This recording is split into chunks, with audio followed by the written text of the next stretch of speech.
The dim lighting of Bellini's, the most exclusive Italian restaurant in Boston, did little to mask Harper Mitchell's discomfort.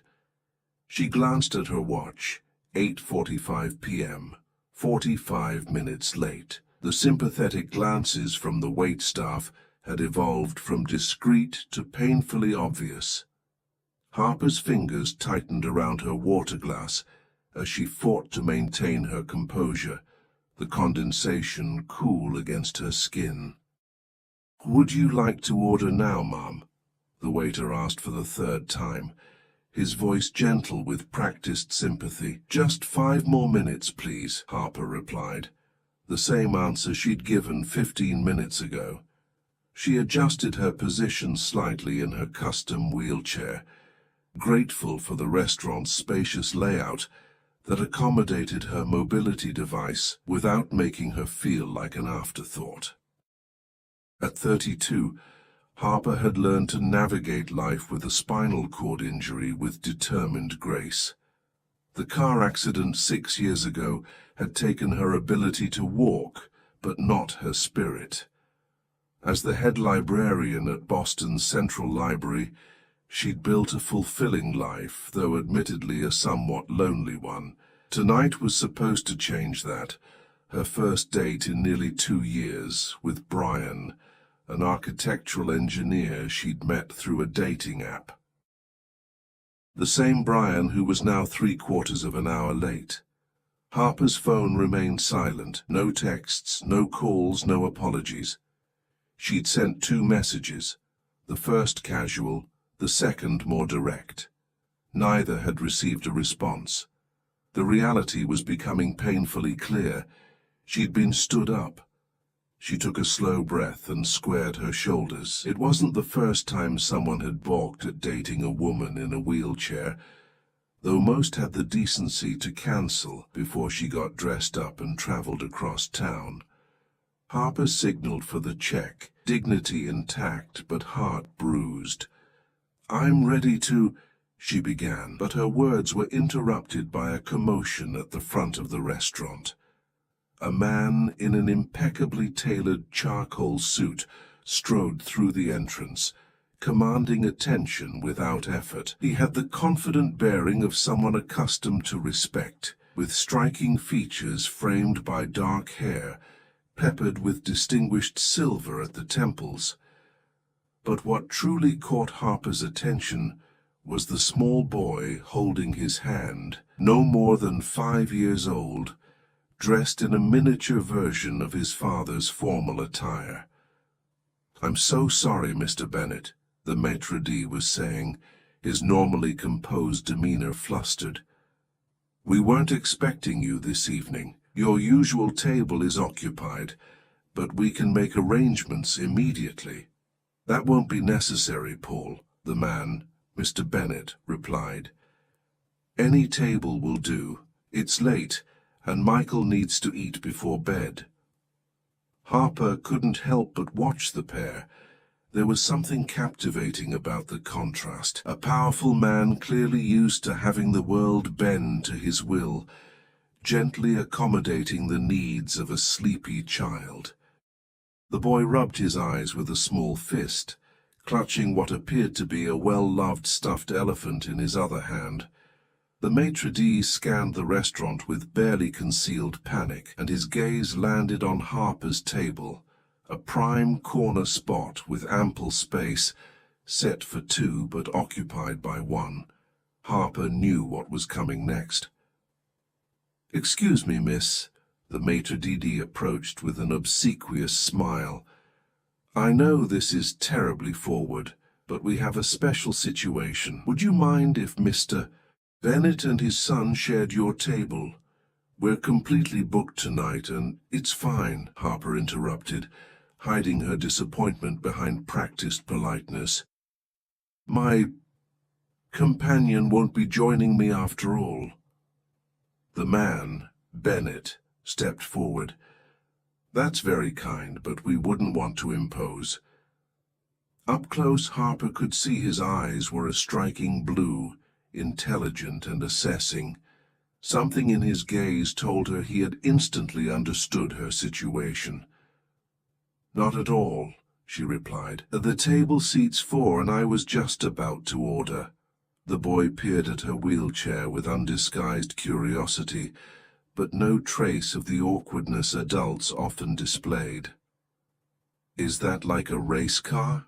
he asked, his voice bright with interest. "Michael," his father admonished gently. Harper smiled. "Sort of. It doesn't go quite as fast, though." "I'm Michael Bennett," the boy announced, extending a small hand with endearing formality.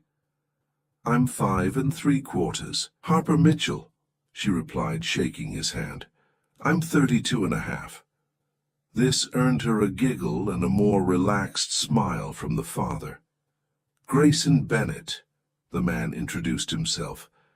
"Thank you for sharing your table." The name registered immediately. Grayson Bennett, founder and CEO of Bennett Innovations, one of the largest technology companies on the East Coast. His face occasionally graced business magazines and local news. Even someone like Harper, who paid minimal attention to the corporate world, recognized him. "You're the library lady," Michael declared as he climbed into his chair. "You read stories on Saturdays. You did the dragon voices last month." Harper's eyebrows rose in surprise. "You've been to my reading hour." Grayson helped his son into a booster seat. "Michael is quite the literature enthusiast. His nanny takes him to the Central Library every weekend." "The dragons were awesome," Michael informed her seriously. The awkwardness of her abandoned date began to fade as they settled into conversation. Grayson ordered a bottle of wine for the table and sparkling apple juice for Michael, who beamed at being included in the toast. "To new friends," Grayson offered, raising his glass. "And awesome dragon voices," Michael added, carefully lifting his juice. Harper found herself laughing genuinely for the first time that evening. As they ordered and began their meals, Harper was struck by how attentive Grayson was to his son, cutting Michael's pasta into manageable bites, listening intently to his elaborate stories about school, and gently wiping sauce from his chin. Equally noticeable was how he spoke to Harper, directly and naturally, without the stilted caution or excessive helpfulness people often adopted around her wheelchair. "So, library science?" Grayson asked as they finished their entrees. "What drew you to that field?" "Books were my escape after the accident," Harper answered honestly, surprised by her own candor. "I spent months in hospitals and rehabilitation centers. Books took me places when my body couldn't. I wanted to create that same magic for others." Grayson nodded, understanding in his eyes. "Michael's mother passed away when he was just a year old. Books became our refuge too." The simple statement, offered without self-pity, created an unexpected connection between them. "Dad, can Miss Harper come to my birthday party?" Michael asked suddenly. Chocolate cake smeared across his smiling face. "It's dinosaur-themed, and she could do dinosaur voices even better than dragon ones." Before Grayson could respond, Harper's phone buzzed loudly on the table. Brian's name flashed on the screen, 3 hours too late. "I should take this," she said, a flush of embarrassment warming her cheeks. "Of course," Grayson replied, his expression unreadable. Harper answered the call, moving slightly away from the table. Brian's voice came through, slurred and casual. "Hey, Harper. Sorry about tonight. Got caught up with the guys after work. Maybe we can reschedule?" No mention of standing her up, no real apology. Just the clear implication that she should be grateful for any crumb of his attention. "Actually, Brian," Harper found herself saying, strength in her voice. "I don't think that's going to work for me." She ended the call and turned back to the table, where Grayson was pretending not to have overheard while helping Michael finish his dessert. "Everything all right?" he asked, his tone neutral. Harper paused, looking at the handsome father and his charming son, who had salvaged what should have been a humiliating evening. Something shifted in her perspective, a sense that perhaps tonight wasn't about a door closing, but rather about an unexpected one opening. "You know what?" she said with a genuine smile. "I think it just might be." What she didn't realize was how profoundly true those words would prove to be, or how dramatically her life was about to change. The following morning, Harper awoke to the familiar buzz of her phone alarm. As she began her daily routine, the practiced motions of transferring from bed to wheelchair, the careful selection of professional attire, her mind kept drifting back to the unexpected dinner companions of the previous night. After declining Brian's half-hearted attempt to reschedule, the evening had taken a surprisingly pleasant turn. Michael had convinced his father to order a second dessert, this one for Harper, insisting that chocolate cake was the best medicine for getting stood up.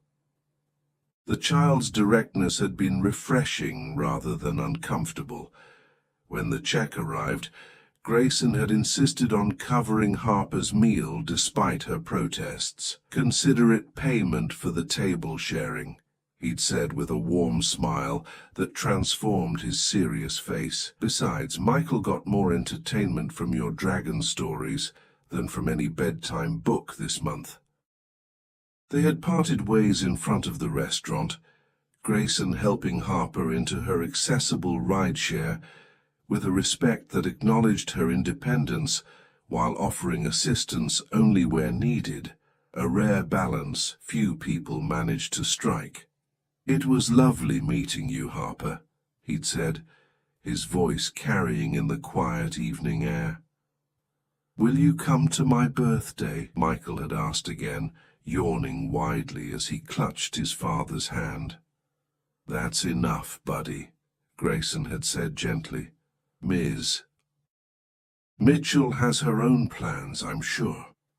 And that had been that, a chance encounter that had salvaged her evening but would likely remain just that, a pleasant memory with strangers, or so Harper thought, as she wheeled herself through the grand entrance of Boston Central Library. The morning sunlight streamed through the high windows, illuminating the marble floors. Tessa, the front desk assistant, waved her over with barely contained excitement. "You're not going to believe what was delivered this morning," she said, eyes wide. "They're waiting in your office." "They?" Harper questioned, already moving toward her office at the back of the main floor. "Just go see," Tessa called after her, a knowing smile playing on her lips. Harper pushed open her office door to find a stunning arrangement of yellow sunflowers dominating her desk, bright and cheerful against the backdrop of bookshelves. Attached was a simple cream-colored card with elegant handwriting. "Thank you for sharing your table and your stories. Michael hasn't stopped talking about the library lady with the cool wheels. Perhaps you'd consider his dinosaur party invitation. Saturday, 2 p.m., Bennett Estate." Grayson and enthusiastically Michael. A business card was paper-clipped to the note, with Grayson's direct contact information embossed in simple, sophisticated lettering. Harper sat back in her wheelchair, surprised by the gesture and unsure how to respond. It was just a child's birthday party, she reasoned, not a date. Still, the prospect of entering Grayson Bennett's world, a world of wealth and privilege so different from her own modest life, was intimidating. "Those are from the Grayson Bennett, aren't they?" Tessa appeared in the doorway, unable to contain her curiosity any longer. The flowers have his signature style. Bellflower Designs only works with exclusive clients. What's going on, Harper? Nothing, Harper replied quickly. I met him and his son by chance last night. We shared a table.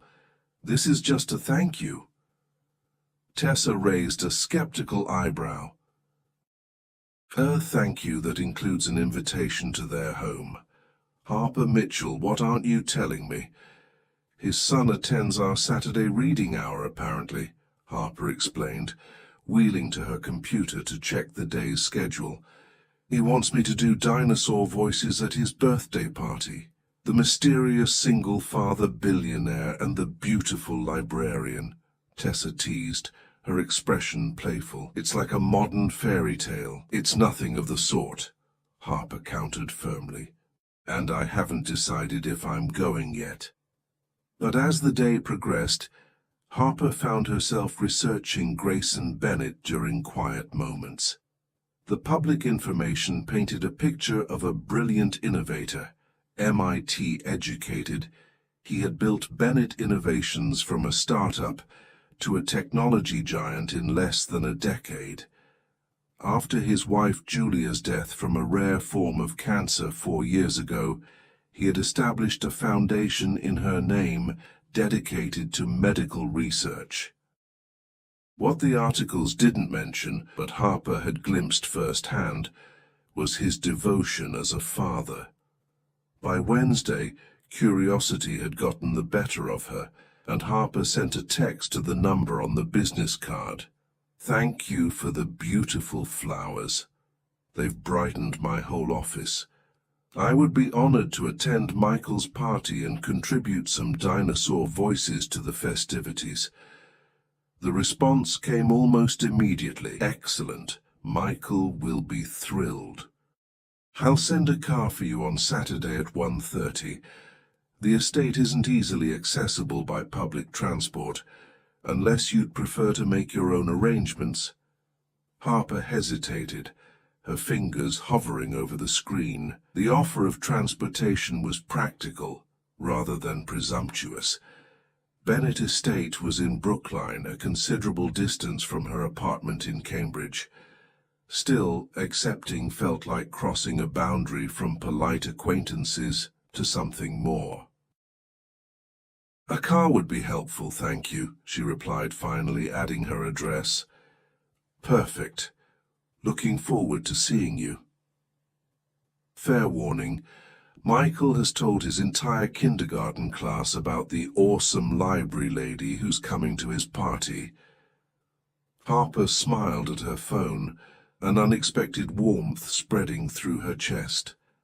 Saturday arrived with perfect early autumn weather, crisp air, and golden sunshine that filtered through red and orange leaves. Harper chose a casual but flattering outfit, dark jeans specially tailored for seated wear, a soft emerald sweater that brought out the green in her hazel eyes, and a patterned scarf that added a touch of color.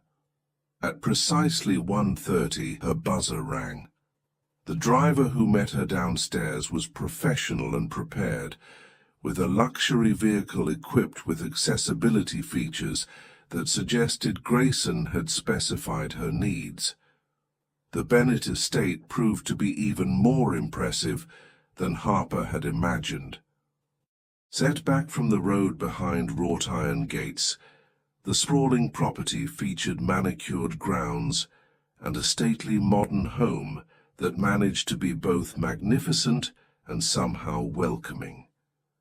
Dinosaur-themed decorations lined the curved driveway, becoming progressively more elaborate as they approached the house. Michael spotted her first, breaking away from a group of children playing on an expansive lawn to run toward the car as it stopped. Ms. Harper, you came, he shouted, bouncing with excitement in his dinosaur costume, complete with a long tail that dragged behind him. Grayson appeared on the front steps, casually dressed in jeans and a light sweater that softened his usual businesslike appearance. He approached with a warm smile as the driver helped Harper with her wheelchair. "Thank you for coming," he said, his voice sincere. "Michael's been counting down the hours." "I wouldn't miss it," Harper replied, surprised to realize how much she meant it. The party was a joyful chaos of kindergartners in various dinosaur attire, running through activity stations set up across the grounds. A professional entertainment team managed most activities, but Harper found herself the center of attention during story time, where her dinosaur voices earned enthusiastic approval from the young audience. "You're a natural with them," Grayson commented, appearing beside her with a glass of lemonade as the children dispersed to the next activity. "Library training," Harper replied, accepting the drink gratefully. "Though I usually don't have such an energetic crowd." Grayson chuckled, the sound warm and genuine. "I'm not sure who's enjoying this more, Michael or his friends." As they watched the children, Harper noticed a woman observing them from across the lawn, elegantly dressed with a calculating expression that seemed at odds with the festive atmosphere. Grayson followed her gaze, and his expression tightened almost imperceptibly. "My sister-in-law, Pamela," he explained quietly. "Julia's older sister. She helps with Michael sometimes." Before Harper could respond, Pamela approached, her smile not quite reaching her eyes. "Grayson, darling, aren't you going to introduce me to your friend?" Her gaze flicked to Harper's wheelchair and back to Grayson's face with pointed significance. "Of course," Grayson replied, his tone neutral but cooler than before. "Pamela, this is Harper Mitchell, head librarian at Boston Central and Michael's favorite storyteller. Harper, Pamela Westfield, my late wife's sister." "Charmed," Pamela said, extending a manicured hand. "How unusual to have library staff at a family event." "Ms. Harper does the best voices," Michael declared, appearing suddenly at Harper's side. "Even better than Aunt Pam." Pamela's smile tightened. "Michael, sweetie, I think your friends are waiting for you to open presents. Will you come watch, Miss Harper?" Michael asked, his small hand resting comfortably on the arm of her wheelchair.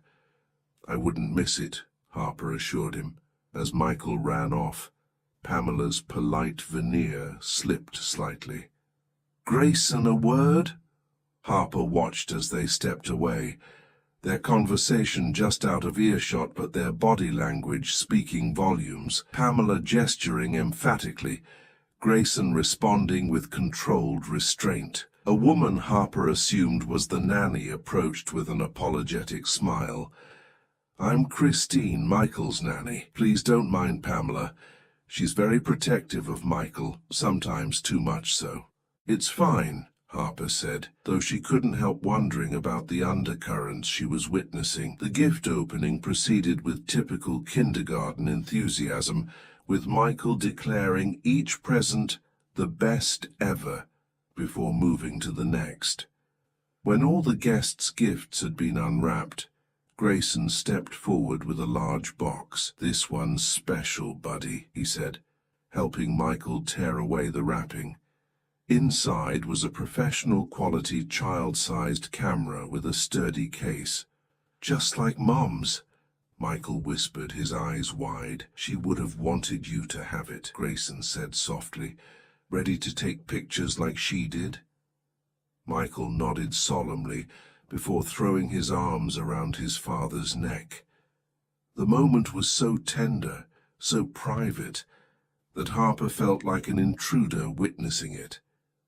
She caught Pamela watching, her expression unreadable but intense. Later, as the party wound down and parents arrived to collect tired children, Harper found herself alone on the terrace, enjoying a moment of quiet. She didn't hear Grayson approach until he spoke. "Would you like to stay for dinner?" he asked, his invitation unexpected.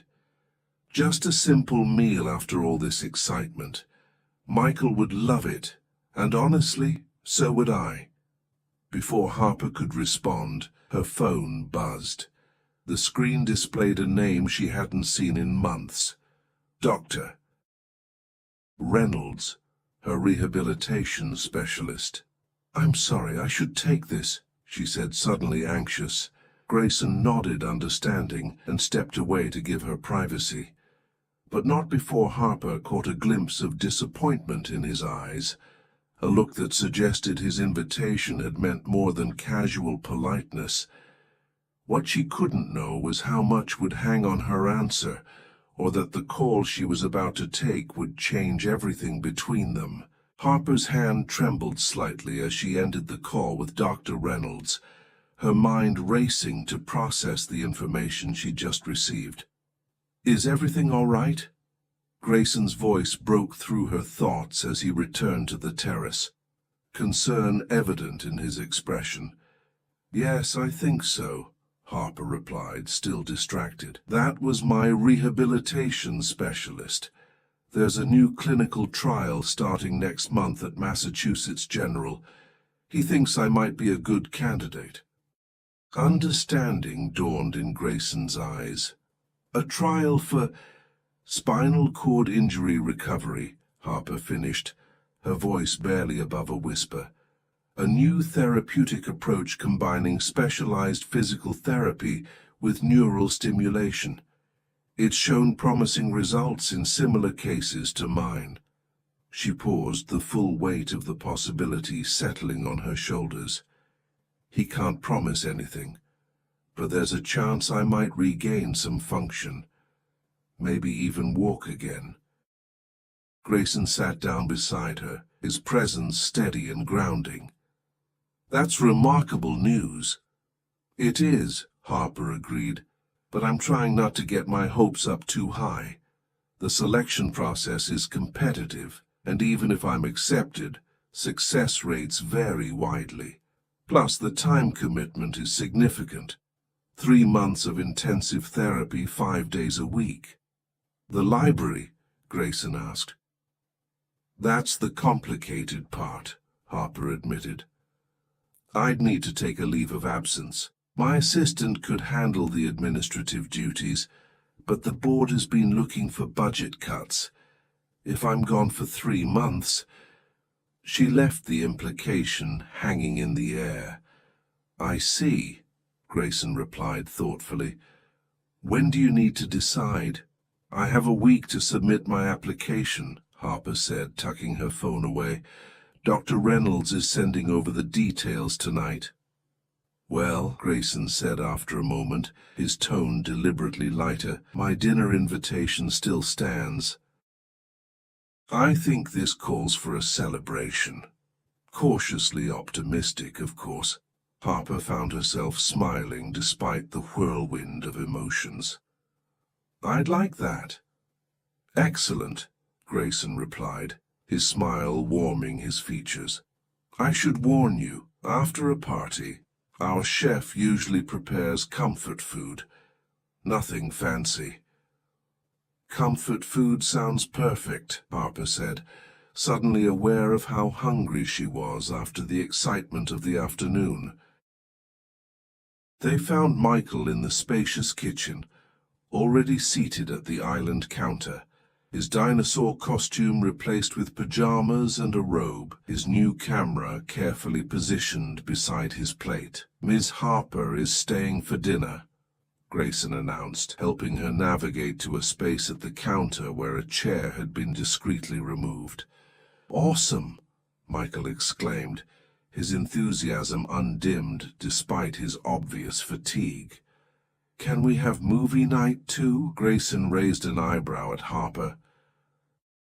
"That might be pushing our luck, buddy." "Actually," Harper found herself saying, "movie night sounds fun. What are we watching?" Michael's face lit up. "Dinosaurs! Dad got me a documentary about real ones, not just the pretend kind. The chef, a friendly woman named Maria who clearly adored Michael, served homemade macaroni and cheese with roasted vegetables, followed by warm apple crumble. The simple meal in the casual setting made Harper feel more at ease than she had expected in the grand home. As they ate, Michael chatted about his party, his new camera, and his dinosaur collection, occasionally taking photos of his food or his father with endearing seriousness. "He has his mother's eye," Grayson commented quietly as Michael focused on capturing the perfect angle of his dessert.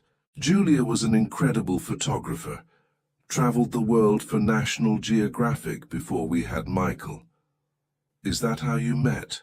Harper asked, curious about the woman whose presence still clearly shaped this household. Grayson nodded, a fond but sad smile crossing his face. "She was photographing a tech conference in San Francisco where I was speaking.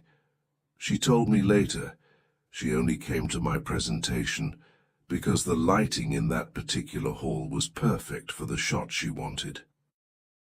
He chuckled at the memory. "She wasn't impressed by my company or my credentials, just wanted to know if I'd move slightly to the left so the sunlight would hit me better." "She sounds remarkable," Harper said sincerely. "She was," Grayson agreed. "After Michael was born, she scaled back her travel but kept working. The cancer diagnosis came out of nowhere, aggressive and unrelenting. She was gone within 8 months. "I'm so sorry," Harper said softly.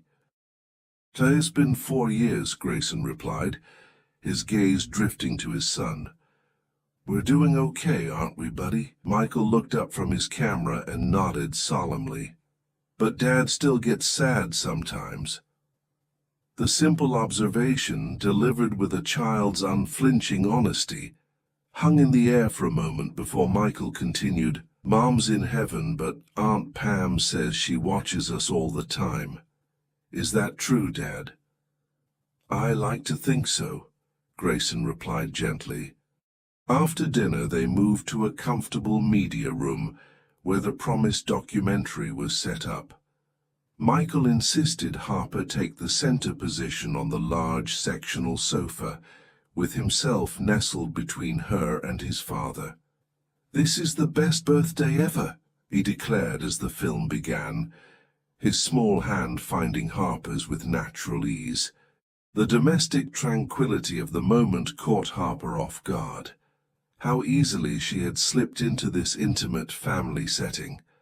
How comfortable it felt, despite having known them for less than a week. She glanced over at Grayson to find him watching her, his expression unreadable in the dimmed light. Halfway through the documentary, Michael fell asleep, his head resting against Harper's arm. Grayson carefully lifted his son without waking him. "I should put him to bed," he whispered. "I'll be back in a few minutes." Left alone, Harper took the opportunity to look more closely at the room around her. Photos lined the shelves. Michael as a baby, Grayson at various business events, and a striking woman with Michael's expressive eyes and warm smile who must be Julia. In one particularly beautiful shot, Julia cradled infant Michael while looking at the camera with radiant joy. "She would have been 40 this year," Grayson said quietly, returning to the room. "She was beautiful," Harper replied, turning toward him. "Michael has her smile. And her spirit," Grayson added, sitting down beside Harper. Curious about everything, afraid of nothing. A comfortable silence settled between them, the documentary forgotten in the background. "Thank you for today," Grayson said finally. "Michael hasn't been this excited about a birthday since, well, for a long time." "I should be thanking you," Harper countered. "I had a wonderful time."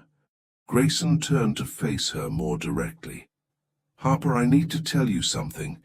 When we met at the restaurant, it wasn't entirely by chance." Harper's brow furrowed. "What do you mean?" Grayson ran a hand through his hair, suddenly appearing less composed than she had ever seen him. "Michael has been talking about the library lady for months.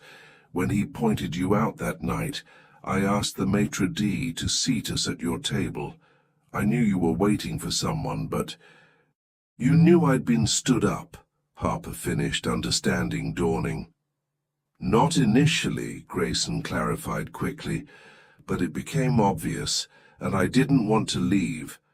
Michael was so excited to actually meet you, and I—" He paused, choosing his words carefully. "I was intrigued. You weren't what I expected." "Because of the wheelchair," Harper said flatly. "No," Grayson replied firmly, "because according to my son, you were supposed to be a magical dragon queen who could make entire rooms of children sit still for 30 minutes.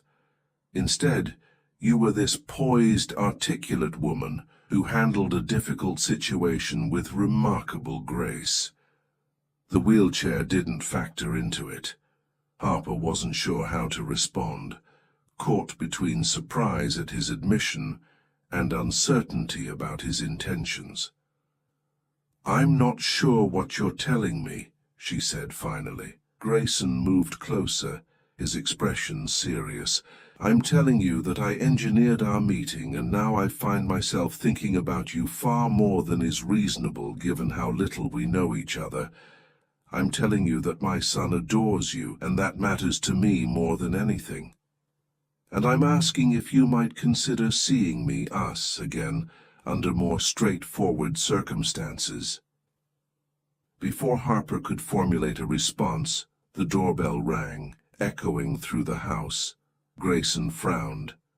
"That's odd. I'm not expecting anyone." A moment later, Christine appeared at the door to the media room, her expression troubled. "Mr. Bennett, I'm sorry to interrupt, but Ms. Westfield is here. She says it's urgent."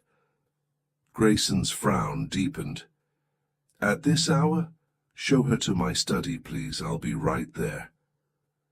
Turning back to Harper, he sighed. "I'm sorry about this. Pamela has a flair for the dramatic. I'll just be a moment." Harper nodded, though an inexplicable sense of unease settled over her. Grayson's revelation about engineering their meeting still hung between them, unresolved. Minutes stretched into 15, then 20.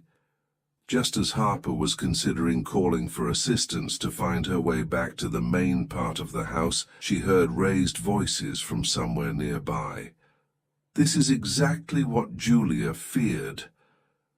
Pamela's voice, though muffled, was clearly agitated. "You're making impulsive decisions again, Grayson. Have you forgotten what happened last time?" "That's enough, Pamela." Grayson's response was too quiet to make out clearly. "A librarian in a wheelchair," Pamela continued, her voice dripping with disdain. "What would the board say?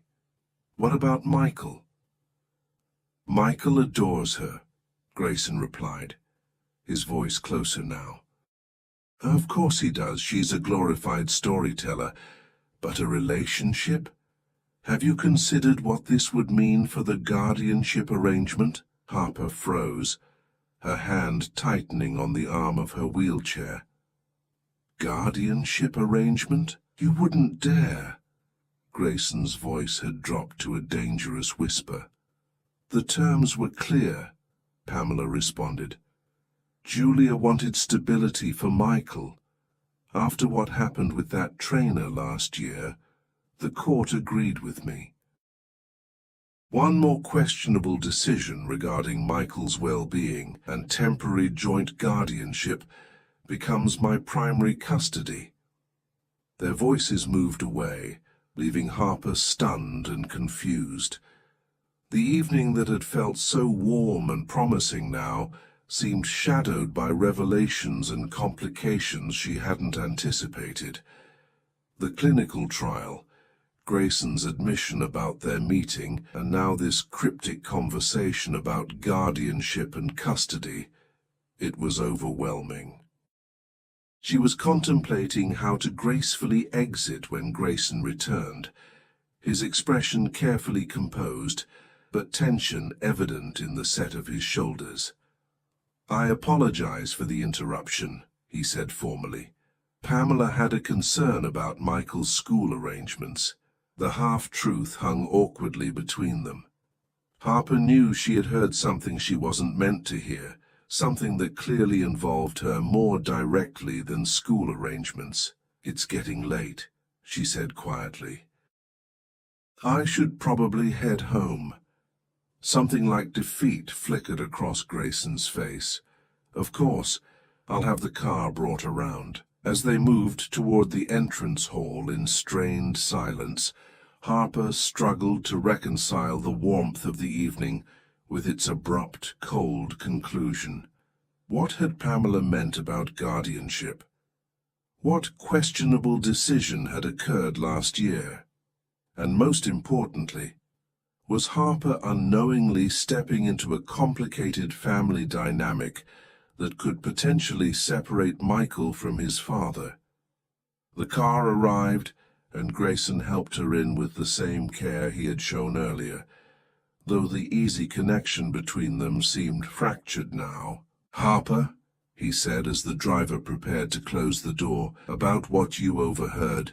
"You don't need to explain," Harper interrupted, not ready to hear whatever carefully crafted explanation he had prepared. "But I do," he insisted, his voice low and urgent. "It's not what you think. Please, can I call you tomorrow?" Looking into his eyes, earnest and troubled, Harper found herself nodding despite her reservations. As the car pulled away from the Bennett estate, Harper couldn't shake the feeling that she had just glimpsed the surface of a much deeper story, one that might pull her under if she wasn't careful. Harper didn't sleep well that night, her mind replaying fragments of conversation and moments from the evening like a fragmented film reel. By morning, she had reached a decision. Whatever was happening between the Bennetts and Pamela Westfield wasn't her concern.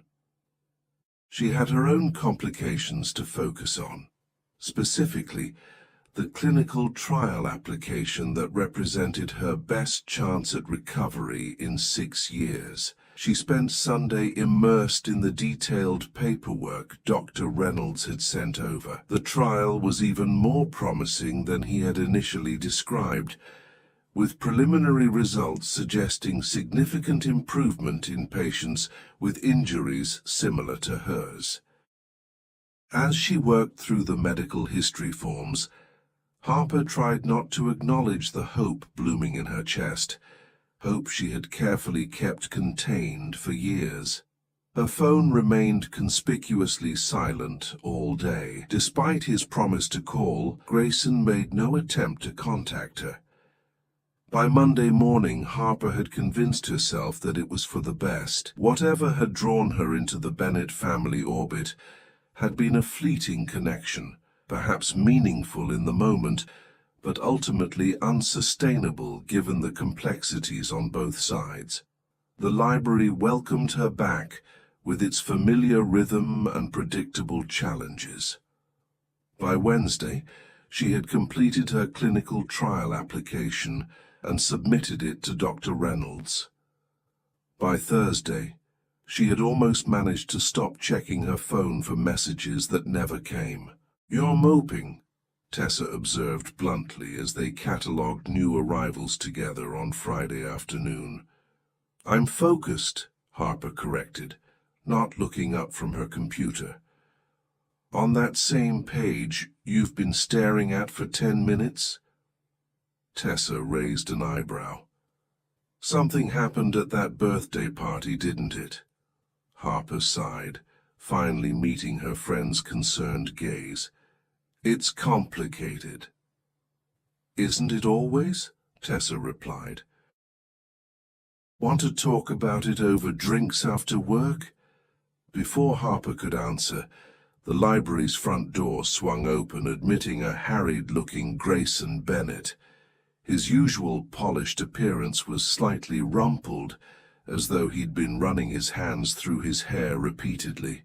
He spotted Harper immediately and strode toward the reference desk with purpose.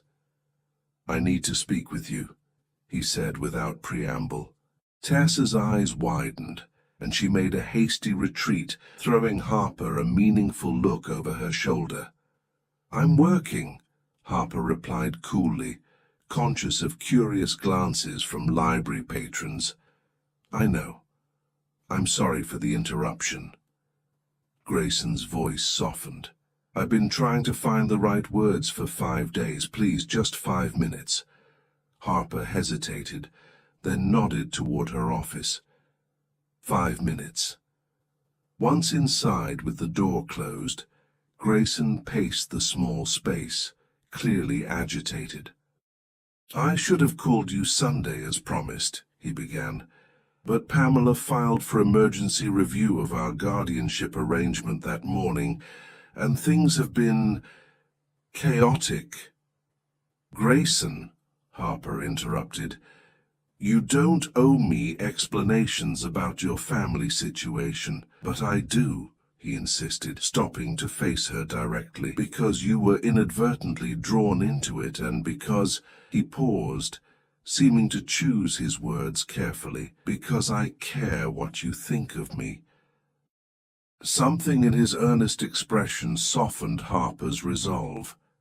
"Then explain."